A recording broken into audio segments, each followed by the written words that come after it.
na nagka-drugs daw si Pangulo. Naku po. Ito sabihin ko sa inyo, ha? Ito sabihin ko sa inyo. And put this on record. Kung meron isang anak na uliran, na mahal niya ang tatay niya, yan si Presidente Bongbong Marcos. Bakit? Alam ni Oka ito. 1980s, namamatay noon si Pangulong President Ferdinand Marcos Sr. Kailangan may mag-donate ng kidney. Alam niyo ba kung sino nag-donate? Ang ating Presidente, President Bongbong Marcos.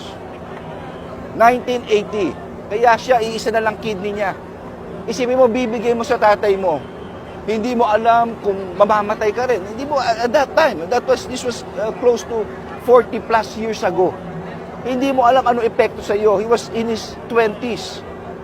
Will he have the same quality of life? Gaganda ba ang kabuhayan ng ating Pangulo? Isipin mo. Ito ba'y makaka-apekto sa kanya? Ito ba'y magiging baldado siya? No one knows. Pero iisang alam natin, ganong magmahal ang ating Pangulo. So on record, he only has one kidney. At hindi lang yun. Ang ating Pangulo ay asthmatic. May asthma siya. Tell me, kung iisa kidney mo, kung asthmatic ka pa, hindi nga bawal mga magsigarilyo. Sigarilyo lang bawal lang. Magdadrugs ka pa ba? Look at how he answers question. Look at his demeanor. Yan ba isang drug addict? I'm sorry, I beg to disagree. And ang sinasabi ko ay factual. He's living on one kidney. Ito'y simbolo na isang pagmamahal ng anak sa kanyang ama.